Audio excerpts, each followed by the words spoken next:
Thank you so much, Ben, for the introduction.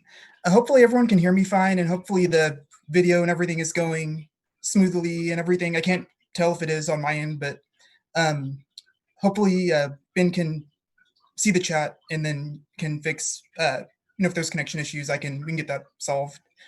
So thanks for coming out tonight on a Friday night. I know you have better things to do on a Friday night, but thanks for coming to my talk on the Botany of Black Panther. And I thought this would be a really good talk to give since it's Black Botanist Week on Twitter and Instagram, and we want to make botany more visible because there's this plant blindness that I think is going on, and we also additionally have obviously issues with Black people in our society currently. So highlighting the Black people in botany is kind of the one of the goals for this Black Botanist Week. So I thought this would be a really fun talk. I love comic books. I love the Marvel movies and everything, and I think this movie has had such a big cultural impact on the Black community. And I was really excited when I was watching the movie that having read the comics and knowing that this heart-shaped herb that's a very big part of the movie, and wanting to delve into that and what's the basis in science fiction and what's the basis in science reality. So that's kind of where this idea came from.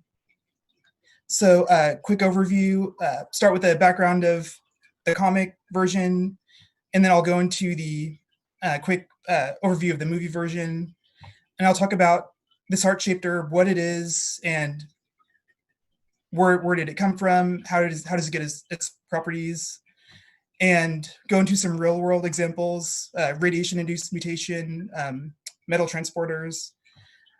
And I'll talk specifically about one scene in the movie where, spoilers if you haven't seen the movie, hopefully everyone's seen it by now, but when the villain, Killmonger, destroys the entire grove of the herb, what happens then? How does the species move forward after that?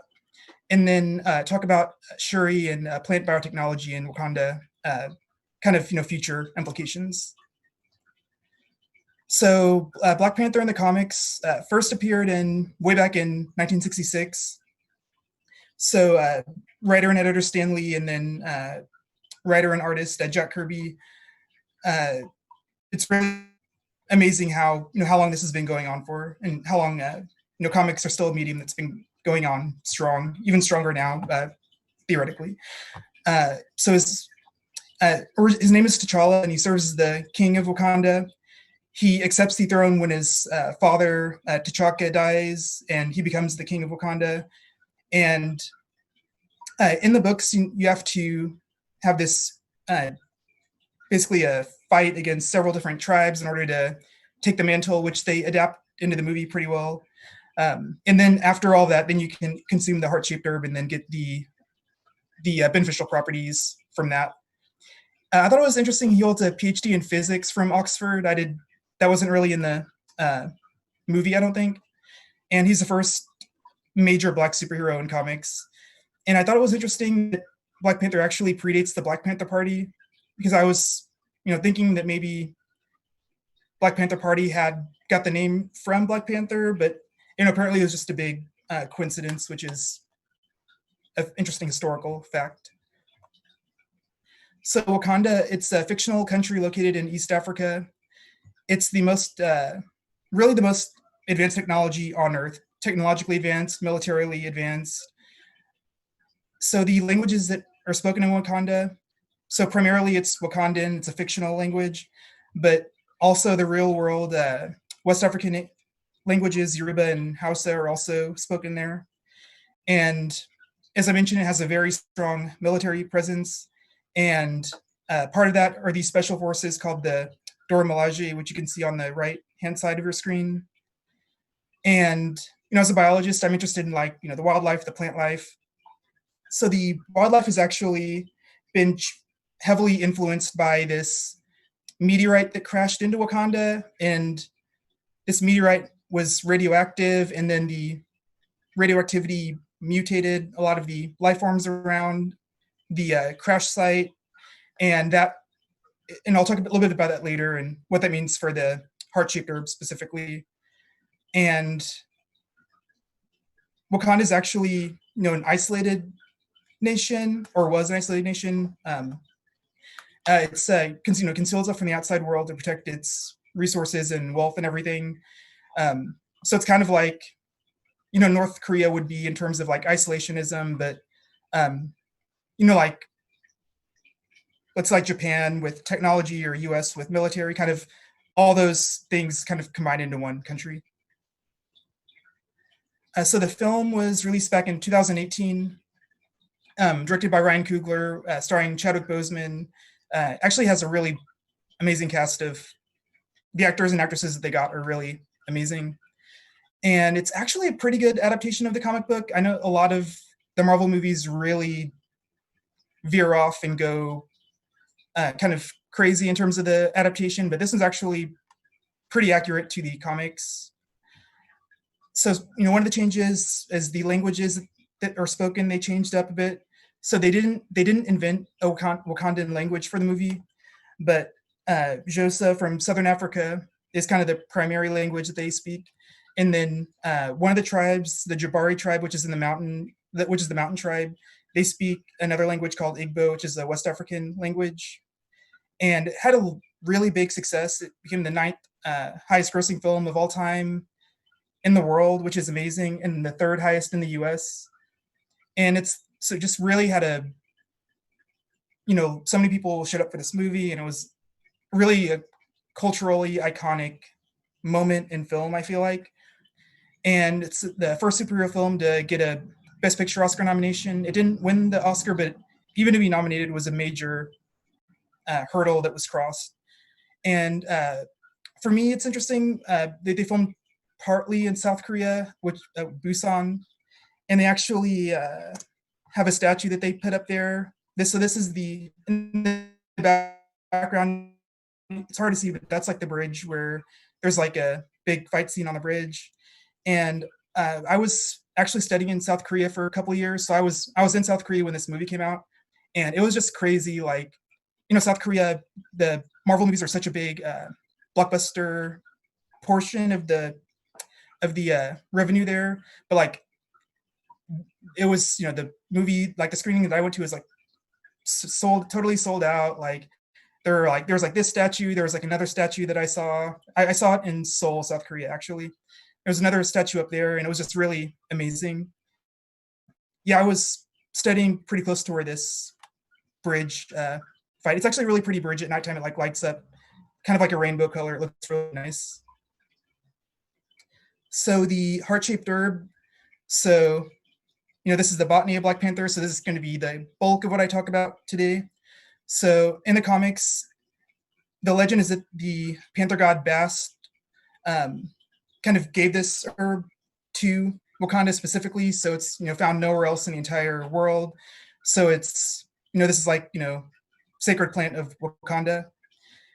And the plant is mutated by, as I mentioned before, the vibranium meteorite that crashed down mutates the plant. And someone who eats the plant gets these special abilities. So strength, speed. In the movie, it says instincts. In the comics, it's, increased agility, increased reflexes. And also in the movie, access to this like spiritual plane where you can talk with your dead ancestors, and it gets very spiritual in the movies also.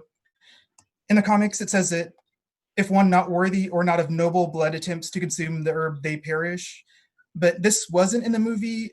From what I remember, I think that, anyone can kind of eat this and then, get the powers from the plant. It's you don't have to be like worthy or noble blood to get the beneficial effects of the plant.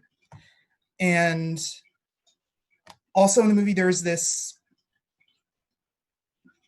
beverage. They don't say what's in it exactly, but when you drink it, you can neutralize the effects that the heart-shaped herb gives you. They say that you strip away the power granted by the herb. They never say what's exactly in that drink, but as scientists, we can kind of come up with some idea. Obviously, it's something that's counteracting, whatever's in the heart-shaped herb. So radiation-induced mutation. So this is the theory in the comics and the movies that's posed for how the heart-shaped herb is able to give you, your those powerful abilities. So in reality, plants can actually be treated with radiation to create mutations with, features that we want.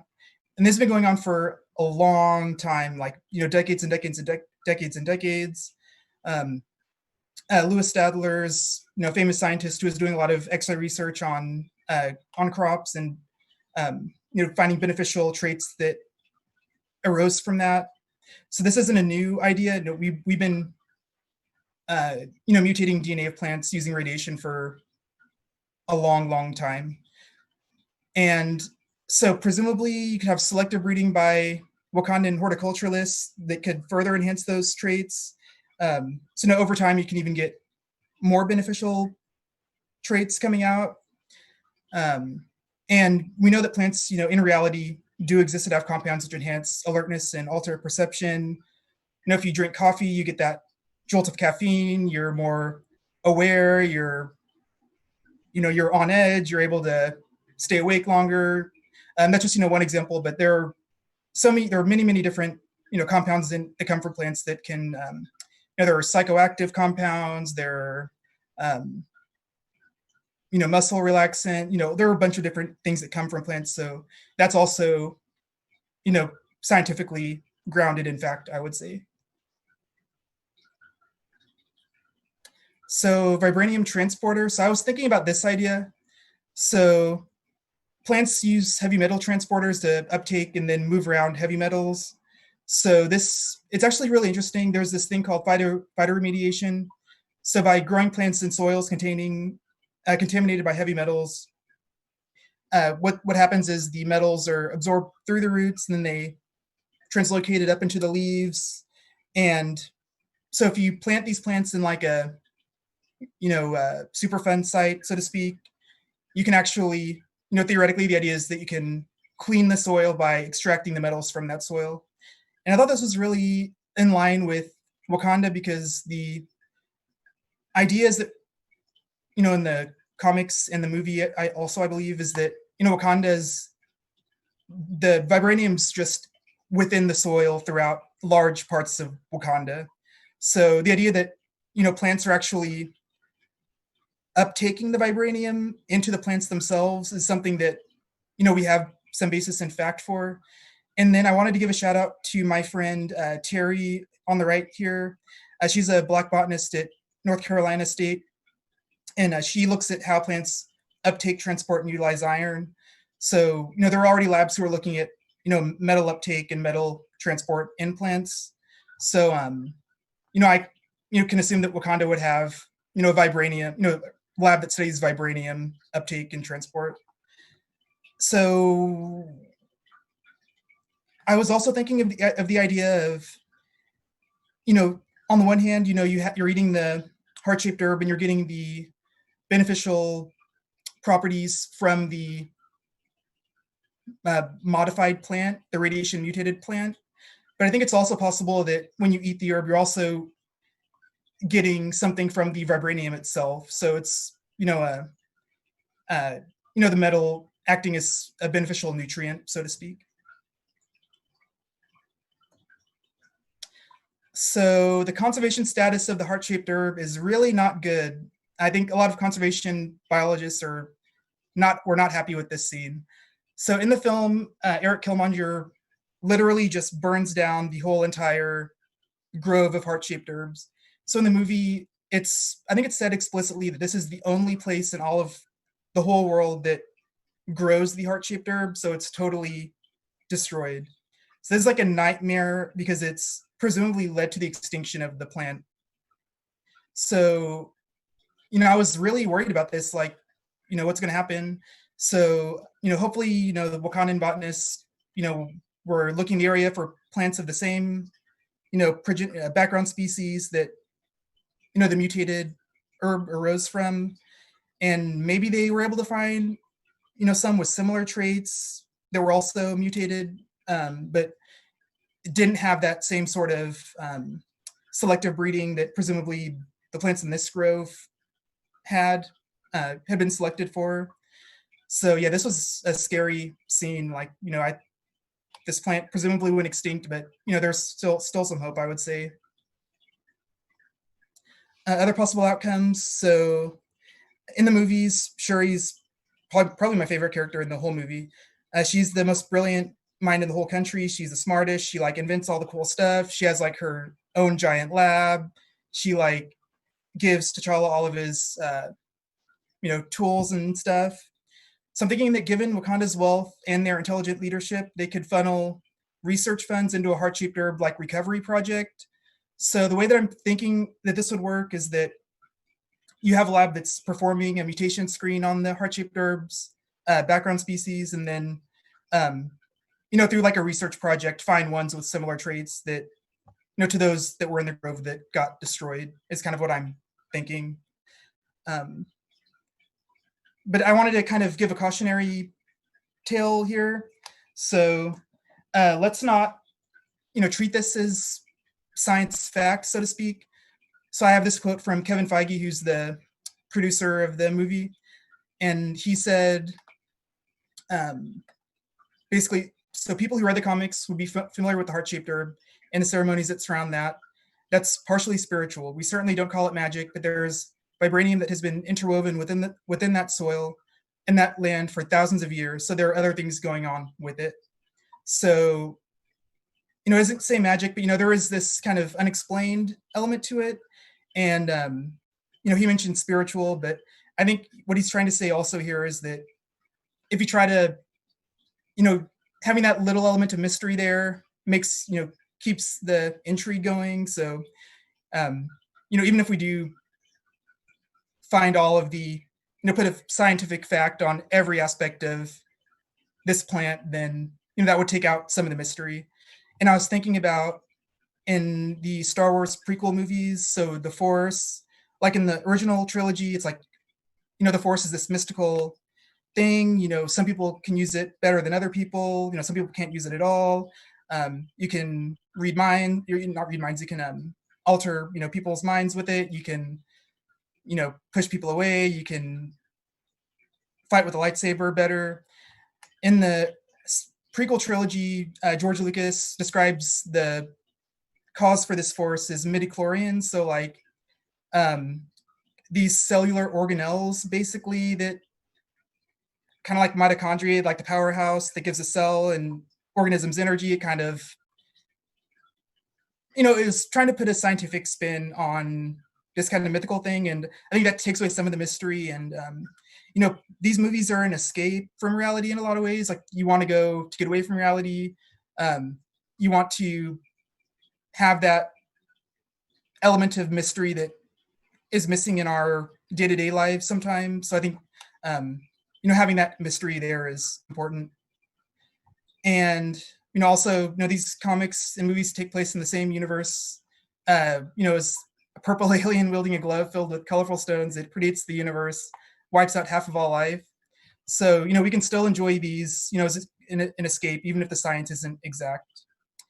And that is it. I think it is exactly 11 o'clock. So I think, we have time for questions. And thank you all again. And hopefully the audio and connection was good. I can't tell on my end, but let us know if things could be improved or were not. Great. Awesome. Yeah, your audio was fine. I think there were maybe like one or two little blips, but that's frankly to be expected. So thank you for that talk. That was fantastic. And that was, truth be told, I actually haven't seen Black Panther. I've got a 4-year-old and a 2-year-old, so it's been kind of hard. But I do intend to watch it one day. At some point, I will eventually get to. But that was really cool. Oh, thank you. I like I said, botany is far outside of my field of knowledge, so that was really neat to see how, like you said, even though it's not fully scientific fact, it ties in with a lot of things that are actually based in real science. That's really cool. So I'll Exactly. go ahead and give the chat a chance to ask any questions that they might have.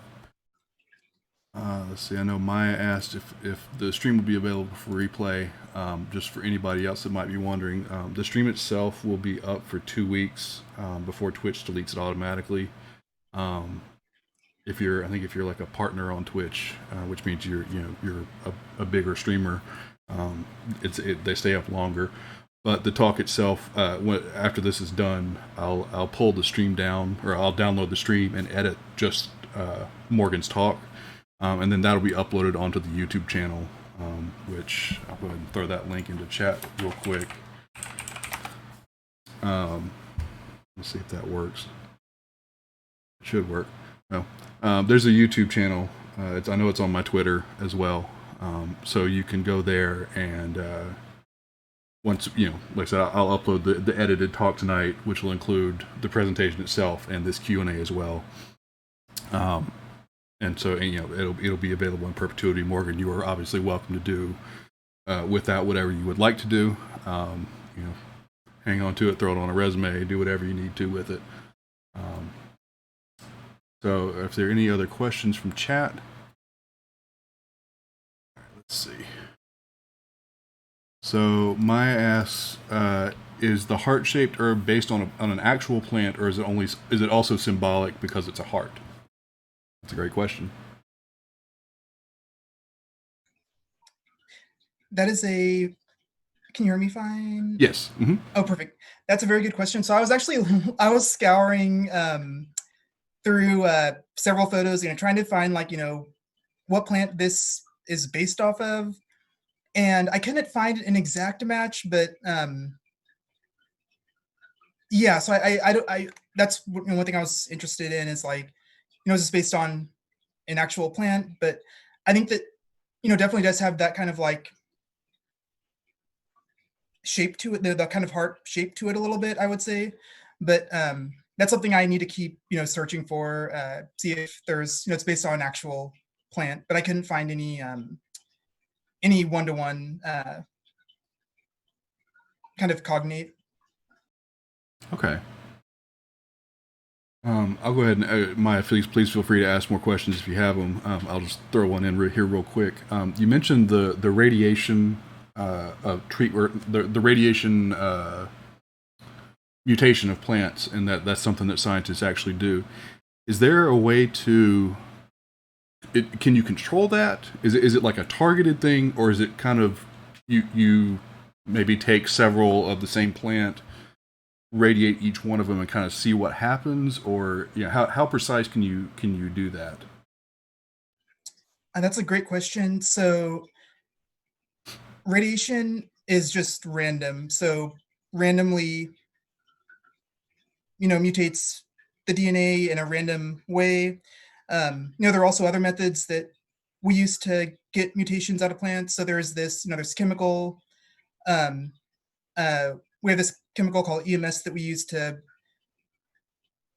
treat hundreds of plants, thousands of plants, hundreds of thousands of plants, to find those desirable phenotypes. Okay. So those are all random ways to do it.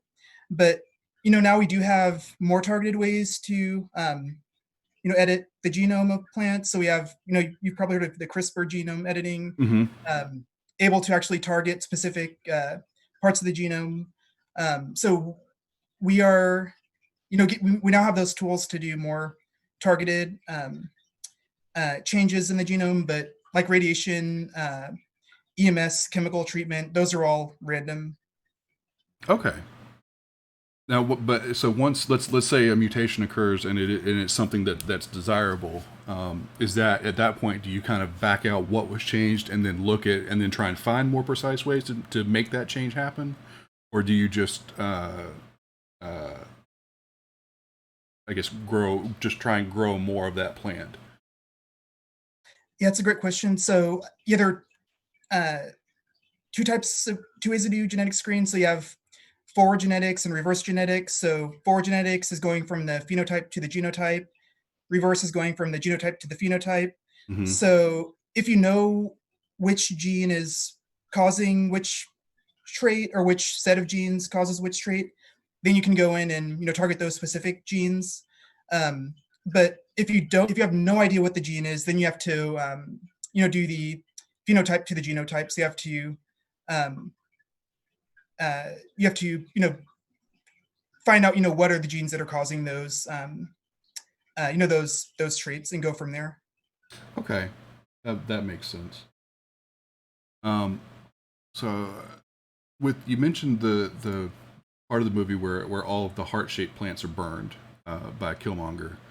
Um, is that type of event what we have? I don't, and this may be not be something that you know, but I figured I'd ask just in case.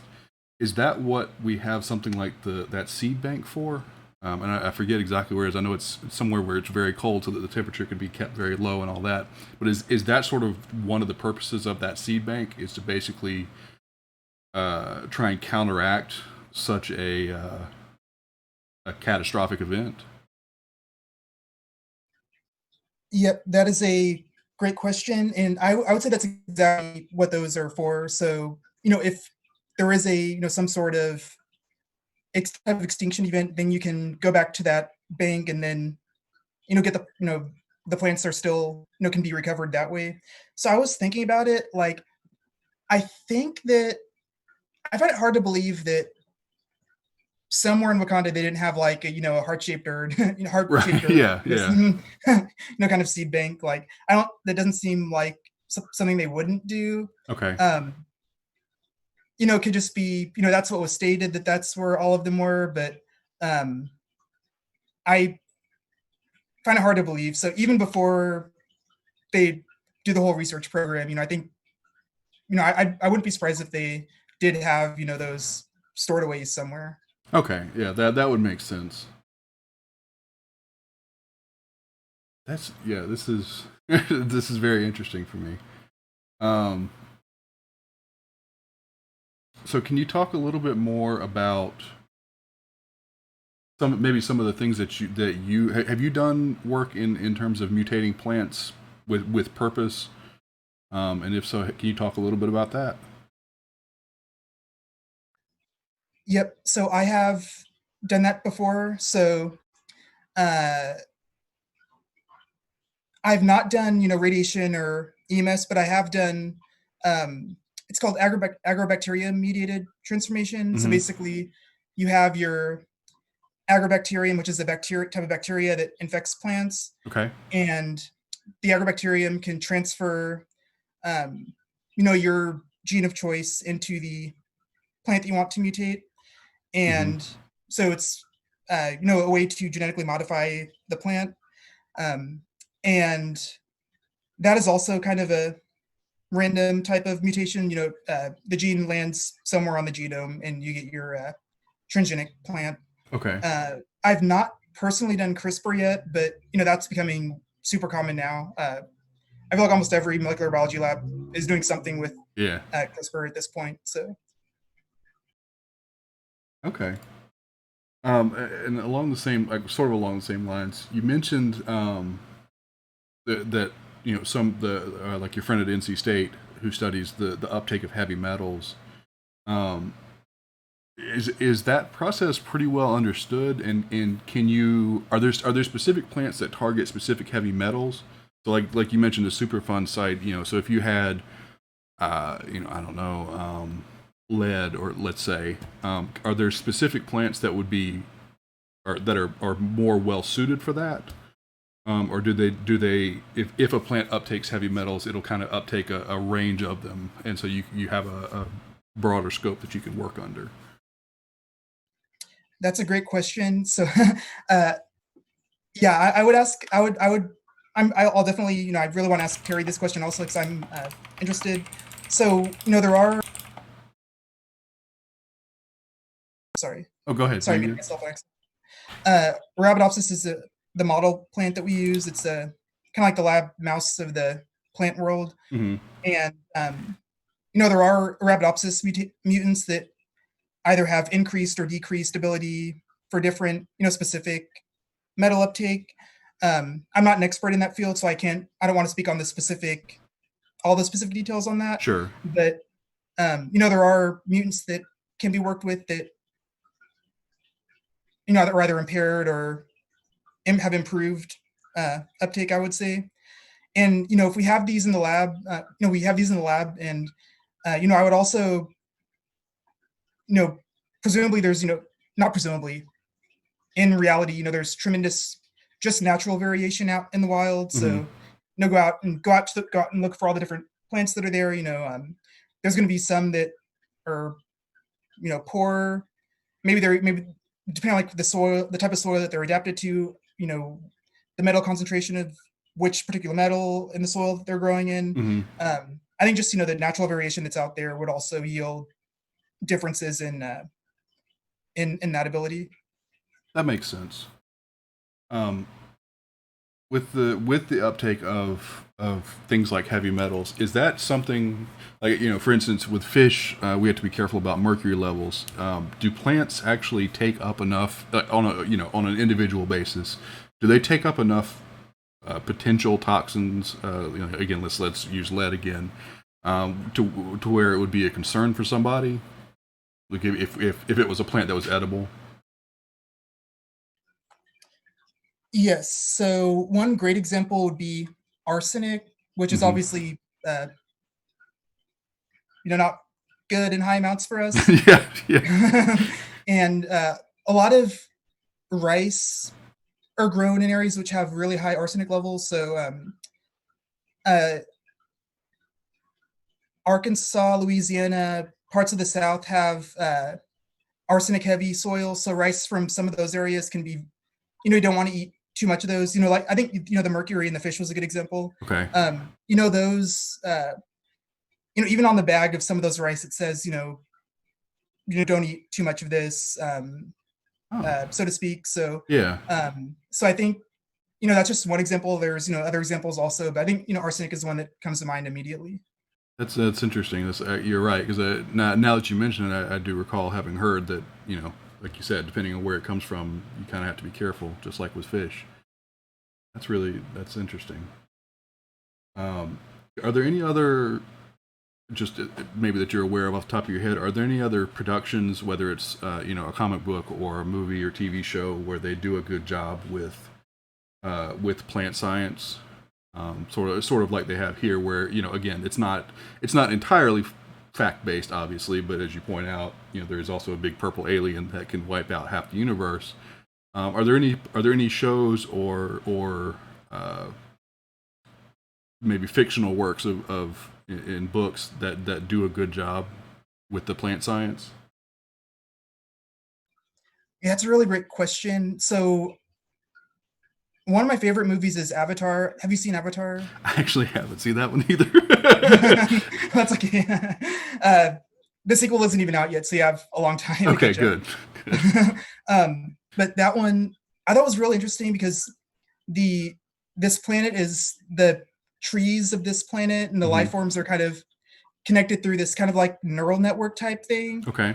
So like the tree, the trees are, you do something to one tree, and then the other tree can sense it, and that's actually happens in reality, not to that exact level, but there are these. There's this fun guy called mycorrhizae, which can associate with the roots of plants, and it's a symbiotic relationship. So the fungi get sugar from the plant, and then the plant get better nutrient uptake because the mycorrhizae are kind of like extensions of the roots. Okay. But, so you have the plants that are connected through these mycorrhizal networks. So you can have a whole forest of trees that are, there's presumably, signaling that's going from, if you do something to one tree, then on the other side of the forest, another tree can feel it just through this, they're all connected through these mycorrhizal networks. I think Avatar did a really good job of that. And I think Sigourney Weaver's character is actually a botanist, which is awesome. That's awesome. Okay. That's really good. There was something else I was going to ask, and I've forgotten what it was. So I'll go ahead and check with chat if there's any other questions. Excuse me there. It looks like it's slowing down. What was that last question? I know I had take your time. Yeah, I know I had one more. that train left the station.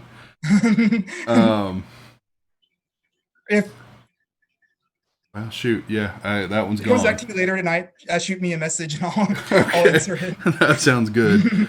Okay, so with that, if there's no final questions from chat, I'll give them a little bit of time because there's a little bit of delay. Um, but I'll go ahead and I'll say thank you for the talk. Like I said, it was everything I was hoping it would be. It's very interesting, a nice mesh of entertaining and informative. And so I'd like to first say thank you for coming on. This was a lot of fun. Oh, no problem. Thank you so much for having me. I had an awesome time giving it. You had some really great questions, and the other questions, all the questions were really great. And yeah, if you think of the other one, feel free to message me Yeah, later, I and absolutely I'll get back will. to Absolutely you. will. And so I'd like to thank everybody that came out to watch. Like I said, this is a weekly stream. It'll happen every Friday, typically right around 10:30 p.m. Eastern time. If you are in the chat or watching this somewhere, please feel free to get in touch if you'd like to present your work. Morgan, I hope you'll come back on and present some of your other work. We'd love to have you back anytime you'd like. And so with that, like I said, this talk and the Q&A will be uploaded to YouTube. It usually I usually do it the same night, and it takes maybe a couple of hours for YouTube to process it. But after that, I'll post it up on Twitter as well. And so with that, I'd like to thank everybody for coming out. Morgan, I'd like to thank you for coming out. And I think that'll do it. I hope to Awesome. see you all next week. And if you have any questions or any comments or feedback for anybody, please feel free to get in touch with me. You can find me on Twitter. You can find me. You can send me an email, meekins@sc.edu. I welcome all comments and feedback. And like I said, if anybody wants to give a presentation, please let me know. We have lots of open dates, and you are welcome to them. And with that, Awesome. I'll say thank you. Good night, everybody. Thank you so much. Have a good night. Absolutely. Thanks, Morgan.